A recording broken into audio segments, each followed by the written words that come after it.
In this tutorial, I'll be showing you the ways to log in into your existing account of Sainsbury.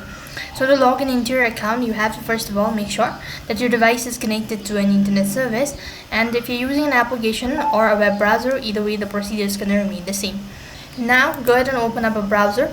On the web address bar, type in sainsbury.co.uk. I'll make sure to drop the link on my description box below as well. It is going to take you to the official page, which is going to look something like this.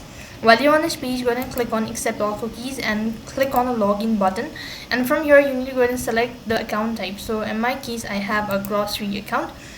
So when you go ahead and select that, then it's going to direct you to the page where you have to go ahead and enter in your credential. So all you need to do is provide in the email address associated with your account and then the password, and click on login. You'll be logged into your account. In this way, you're going to go ahead and log in into your Sainsbury account. That is all for this video.